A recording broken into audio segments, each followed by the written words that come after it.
And this happened 5 years ago when I was 19. I was conducting an online transaction on a site called Alks, which is similar to Craigslist. It's an online app where you can see items being sold by random strangers, and all you have to do is make a call and meet up. I was looking for a cheap sweater for my trip to Japan the following week. After several minutes of scrolling, I came across an ad with exactly what I was looking for. A Korean-style female fur sweater for just 300 pesos, about $6. It was perfect. I had issue with it. The meetup point was at the LRT train station at 8 p.m. because the seller was too busy at work. I decided, what the heck, it's a public place anyway. I called the owner and we had a quick convo. He sounded like a strict guy, but I asked him when we could meet up. He responded, "Tonight at 8 p.m. sharp." I said sure. But this recklessness of mine is what I regret the most. I arrived at the meeting place at 7:58 p.m. It was really empty, and I was sure I was the only person in the station. It was a cold night in November, and I eagerly awaited warming myself with my coat. Honestly, I'm the kind of girl who's comfortable wearing a sweater even when it's hot. I was sitting on a bench when the clock ticked 8 o'clock, when suddenly someone covered half of my face with a scarf with a really strange scent. I fell unconscious. As I woke up, I found myself in a van with 4 guys, my wrists handcuffed behind my back. I asked the man what they wanted and to please let me go. Tears began to fall from my eyes. But then, one of the guys touched my face and said, "It's our first time ever tasting a beautiful girl like you." I kept on crying and shouted, "Please, I want to go home, please." The guy next to me choked me, shouting that I needed to shut up. I tried to resist, but my eyes started to roll back in my head.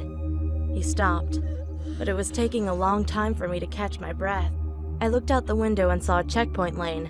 For the first time in my life, I was so glad that the authorities had permission to check the van. But the guy next to me reached for a gun, a really big gun.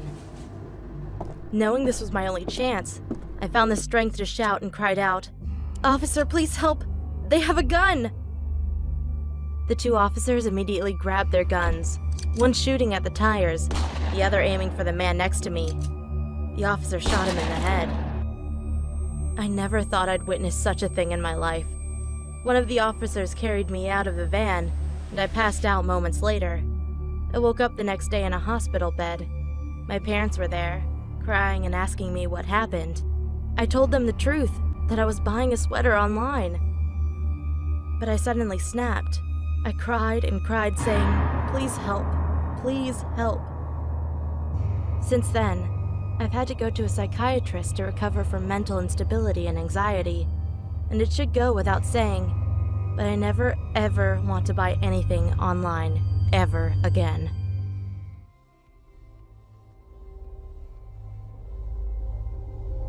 When I was 7 or 8 years old, my parents used to take me to this beach cafe in our town. It had a pool and the cafe was right next to the beach. The family that owned the cafe were my family's close friends, so I spent a lot of my childhood there. The best part about the beach is that when you passed the cafe and the playground, there was a lot of sand and a net for volleyball. As kids, my friends and I would always play there. One ordinary summer night, there was quite a few of us playing in the sand, making castles and doing other things. All of a sudden, I heard a noise behind me in the bushes, right where the sand ended. I should mention that there were woods around the whole place, but it wasn't deep or anything. I was a brave kid, so I just brushed it off as being a cat or animal of some sort, and continued to play. However, when I looked up at my friends, who were now quiet and staying still, I got the chills. I noticed that all of their eyes had widened. They were staring at me, or rather at whatever was behind me. The shock kicked in, and I felt like I was going to faint. I started shaking. I didn't even want to turn around. But when I felt something cold on the back of my neck, that was the last straw. I started running full speed towards the cafe filled with people, and my friends immediately followed behind me. There were 6 children crying and screaming at the top of our lungs.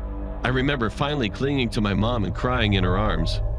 Soon after, the sound of sirens followed by police cars parked in front filled the air.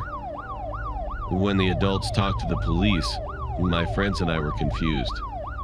I still didn't know what was behind me, so I asked my oldest friend in the group, who was 10 years old and talking to his dad. It turns out there was this crazy old guy who robbed a lady and stabbed her to death not so far away from here. My friends told me he appeared behind me smiling like a sick clown. He was holding a knife and pressing it against the back of my neck. That must have been the cold thing I felt. From then on, I never stayed far away from the cafe when the sun went down. And thankfully, they caught the guy.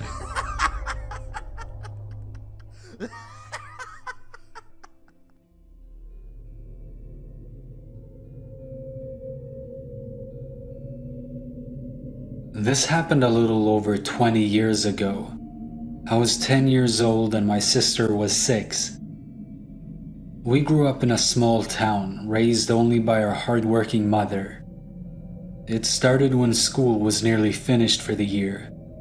The nights were late because my sister was up all night crying about a witch. Anyway, my mother started receiving odd calls once in a while at work. I need one of your children. Mom figures it was some stupid prank and ignored it. But then she started receiving calls daily. Eventually, she was receiving a call most nights at our home. She reported it to the police, and they said whoever was calling was using random payphones. There wasn't much they could do about it. So she had both her work and home number changed. One night around 10 or so, there was a frantic knock on our door. Mom looked out through the window and saw a lady with long hair in her 60s. Not knowing her, Mom went near the locked door and asked what she wanted. The lady asked if she could come inside because she was in a car accident. Mom said she would call the police for her and told her to wait outside. There was a pause. No, don't call the cops. Mom thought this was strange and started walking to the phone. Immediately again, a banging on the door. Mom ran to the phone and looked out the window to see the lady staring at her. She coldly said, Dorothy Margaret, I want one of your children. Dorothy Margaret, I want one of your children. She kept repeating it until Mom noticed flashing lights of police approaching, and she left. The police searched everywhere and kept a car outside each night for a week. Nothing. A few weeks later, summer finally started and my sister wasn't having the nightmares anymore about the witch.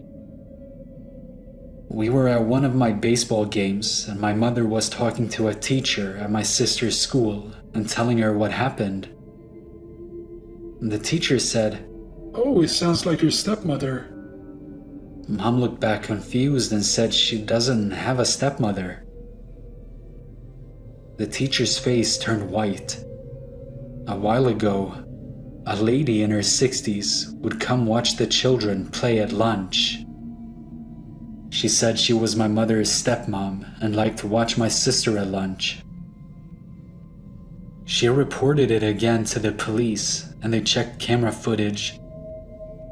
Sure enough, on a faraway park bench, there was an old lady most lunchtimes. They noticed she was always coming from the woods. So the police did a search and found an old shanty shack type of place. It had old blankets and a fire pit, and it had pictures she had drawn of us. That was the last time we ever heard of her. When summer was ending, my sister started having the nightmares of the witch again.